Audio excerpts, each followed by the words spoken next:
और जिस तरीके से भारतीय जनता पार्टी अपने परसेप्शन के चुनाव में और जो एक झूठा माहौल बना देते हैं, उससे लड़ने के लिए समाजवादी पार्टी ने ये फैसला लिया था कि विधानसभा स्तर के, बूथ स्तर के जो समाजवादी पार्टी के कार्यकर्ता हैं, उन्हें प्रशिक्षण दिया जाएगा, उन्हें आज की राजनीतिक परिस्थितियों के बारे में जानकारी दी जाएगी, जो देश की अर्थव्यवस्था है, जिस हालत में अर्थव्यवस्था पहुंच गई है, उसके बारे में समझाया जाएगा। देश के सामने किस तरीके से भारतीय जनता पार्टी ने संकट पैदा किया है और अभी तक भारतीय जनता पार्टी के जितने भी फैसले हुए हैं, उन फैसलों ने न केवल उत्तर प्रदेश बल्कि देश को पीछे किया है, अर्थव्यवस्था को चौपट किया है। जहां जनता ने इतना भरोसा किया भारतीय जनता पार्टी के कार्यक्रमों पर, वहीं नोटबंदी से लेकर के जीएसटी, उसके बाद वैश्विक महामारी का जो दौर आया और जो सरकार ने गलत तरीके से लॉकडाउन किया है, उससे पूरी अर्थव्यवस्था भारत की चौपट हो गई है। अर्थव्यवस्था लगातार नीचे जा रही है।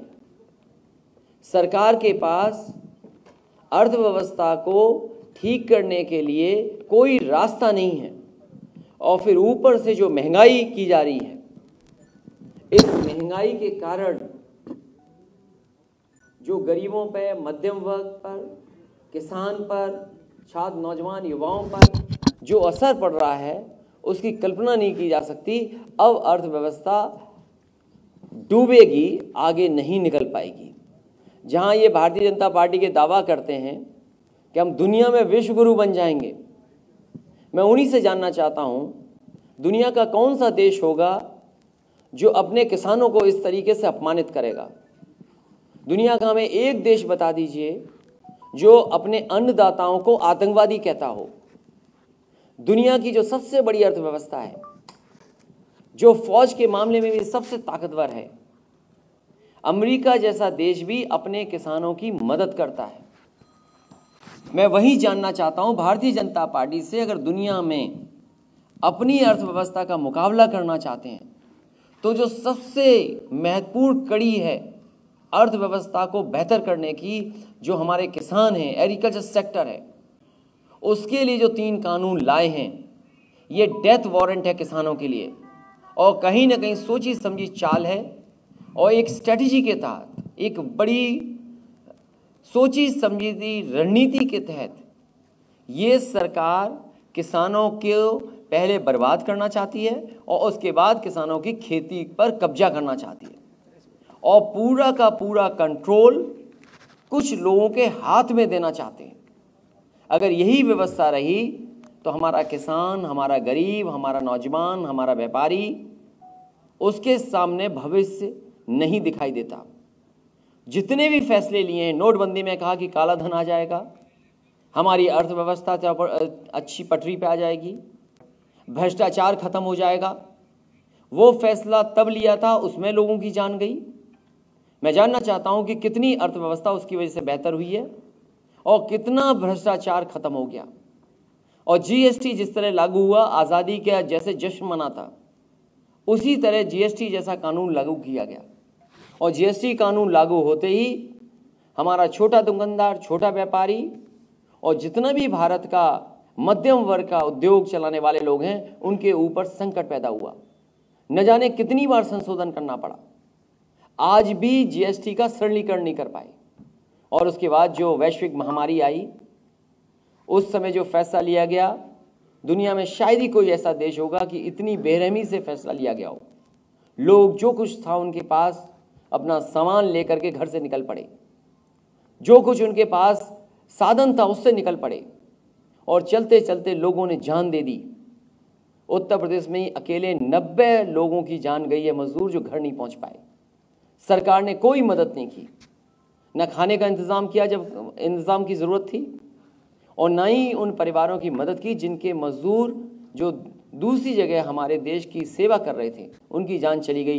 केवल समाजवादी पार्टी ने मदद की और समाजवादी पार्टी ने उनके परिवारों को 1-1 लाख की मदद की। कोई कल्पना कर सकता है कि एक गर्भवती माँ चल दे, उसे कोई साधन न मिले, ललितपुर में बेटी पैदा हो जाए, 2 घंटे इंतज़ार करे और उसके बाद फिर उसको अपने गांव तक जाना पड़ जाए और सरकार देखती रह गई। जिस सरकार के पास 90,000 से ज़्यादा बसेस हैं, इंतज़ाम करती सकती थी सरकार। बड़े लोगों के लिए तो हवाई जहाज़ थे, लेकिन गरीबों को सड़क पर छोड़ दिया। मैं सरकार से जानना चाहता हूँ, इन तमाम फैसलों के बाद आज नौजवानों के पास नौकरी, काम, रोजगार है कि नहीं है? अगर है तो बताए, सरकार की नौकरी रोजगार कहाँ मिल रहा है? लगातार नौजवानों के सामने संकट है और ये जितने भी सरकारी कर्मचारी हैं, इनका सबका वेतन कट गया। इतना जातिवादी व्यवस्था सरकार में कभी देखने को नहीं मिली होगी जितनी भारतीय जनता पार्टी की सरकार में है।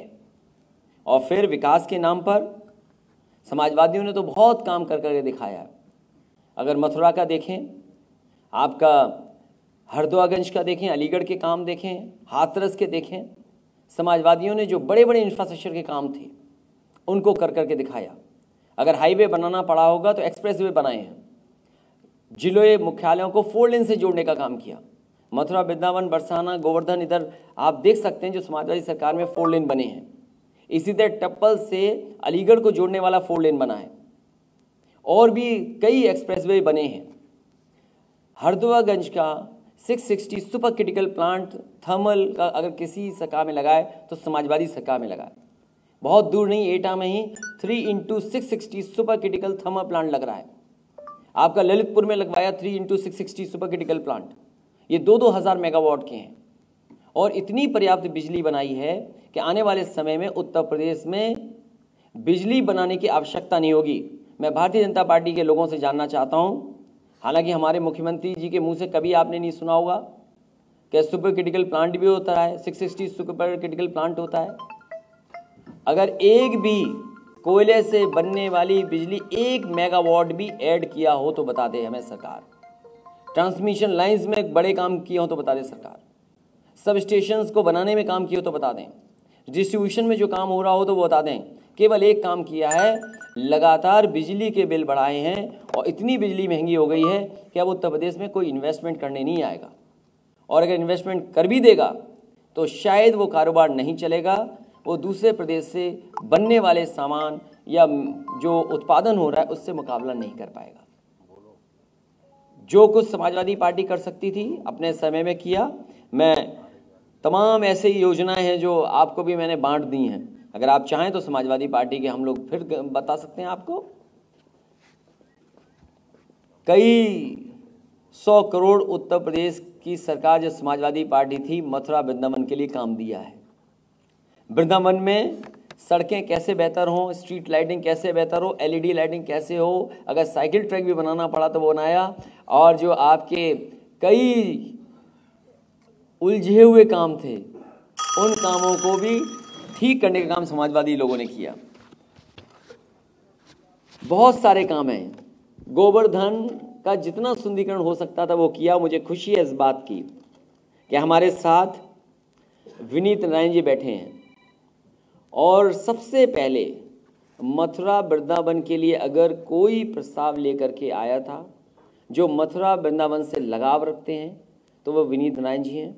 उन्होंने कहा कि मथुरा वृंदावन के लिए काम होना चाहिए। उसी समय सरकार ने फैसला लिया और एक गठन किया बोर्ड का। मैं जानना चाहता हूं कि बोर्ड के गठन के बाद जो मंशा थी बोर्ड की कि इसमें वर्ल्ड क्लास आर्किटेक्ट हो, वर्ल्ड क्लास लैंडस्केपिंग का कोई लैंडस्केप करने वाला हो या कोई टाउन प्लानर हो, कोई एस्थेटिक को देखने वाला हो। मैं समझता हूं हेरिटेज, यहाँ की हिस्ट्री, यहाँ का रिलीजियस कनेक्शन, चाहे वो बौद्ध धर्म से हो, जैन धर्म से हो, चाहे हिंदू धर्म से हो, इन सब के बारे में कोई अगर जानकारी रखता हो, अगर ऐसा एक्सपर्ट आया हो तो बता दें। मथुरा वृंदावन में कोई बड़ा काम किया हो तो बता दें। मुझे याद है उस समय जब रिवर फ्रंट यहाँ का दिया गया था यमुना का, यही भारतीय जनता पार्टी के लोग गंगा का पानी पी करके, यमुना का पानी पी करके ये कसम खाते थे कि हम यमुना साफ़ कर देंगे, हम गंगा साफ़ कर देंगे। अभी जब मुख्यमंत्री जी आए थे तो सोचो कितना अच्छा बहाना बता के गए। बोले कि उत्तर प्रदेश में जो यमुना गंदी है वो दिल्ली की वजह से गंदी है। तो मैं मुख्यमंत्री जी से जानना चाहता हूँ कि उत्तर प्रदेश में तो वो खुद गद्दी पर बैठे हैं, दिल्ली में बता दे गद्दी पर कौन बैठा है और जिसकी वजह से यमुना गंदी है। और ये बात सच है, जब तक गंगा में जुड़ने वाली नदियाँ, चाहे वो काली नदी हो जो कन्नौज में जुड़ जाती है, चाहे यमुना और चंबल इटावा में जुड़ करके संगम में जुड़ जाती हैं, अगर ये नदियाँ साफ़ नहीं होंगी तब तक गंगा साफ़ नहीं हो सकती।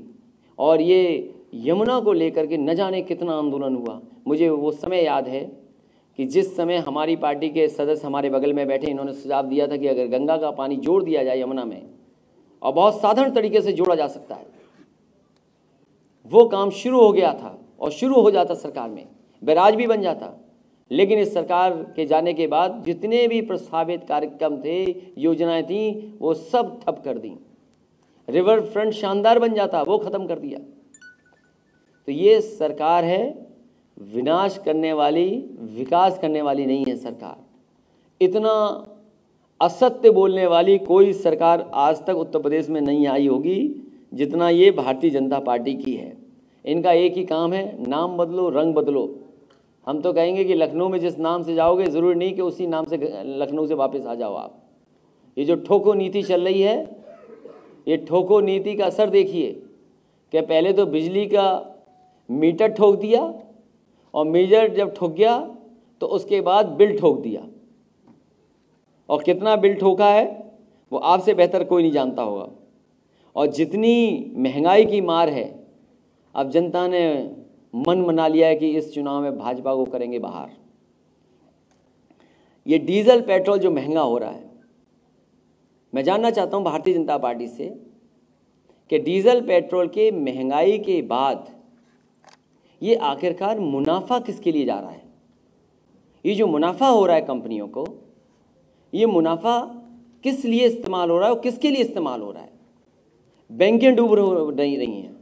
अगर किसी देश की बैंक डूबने लगे तो समझ लीजिए क्या हालत होगी। डीजल पेट्रोल अगर यही सरकार चलती रही तो 100 से ऊपर हो जाएगी। हमारा उज्ज्वला सिलेंडर 1000 से के लगभग पहुंच गया और ऊपर चला गया, कुछ जिसका वजन ज़्यादा होता है। तो अब मध्यम वर्ग ये सोच रहा है कि हम बचाएं क्या और खाएं क्या। कभी कल्पना कीजिए हमारी बैंक्स हमें कितना इंटरेस्ट देती थी, एफडी में कितना इंटरेस्ट मिलता था। जब से ये सरकार आई है लगभग 4% से लेकर के 5% एफडी का हमारा इंटरेस्ट खत्म हो गया है। जो लोग बैंक मर्ज कर रहे हैं वो बैंक खत्म करना चाहते हैं। इसलिए आज प्रत्येक शिविर में हम समाजवादियों ने तय किया है कि मथुरा, वृंदावन और उत्तर प्रदेश के विकास के लिए जो समाजवादी पार्टी का विज़न था, जो समाजवादी पार्टी ने ब्लूप्रिंट तैयार किया था, जो समाजवादी पार्टी का रोड मैप था, वही असली विकास का रोड मैप है। भारतीय जनता पार्टी के पास कोई ब्लूप्रिंट नहीं है विकास का, कोई भी उनके पास इनोवेटिव आइडियाज़ नहीं हैं। और इनोवेटिव आइडियाज़ कैसे होंगे? यहीं पर मुख्यमंत्री जी आए थे और कहा कि अगर बंदर भगाने तो हनुमान चालीसा पढ़ दो। और सोचो बंदर भगाने के लिए क्या करना पड़ा अभी जब पिछली बार आए थे। तो जिस प्रदेश के मुख्यमंत्री लैपटॉप ना बांट रहे हों, मुझे खुशी है अभी बड़ी संख्या में बच्चों से मिलने का मौका मिला जिन्हें समाजवादी सरकार में लैपटॉप मिला था।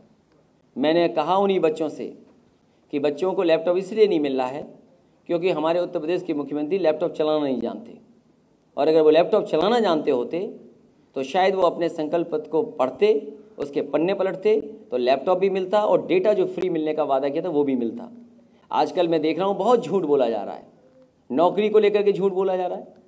पहले ट्वीट किया जाता है, फिर डिलीट किया जाता है, फिर उसको ढूंढा जाता है वो आखिरकार है कहाँ जिसको नौकरी मिली थी।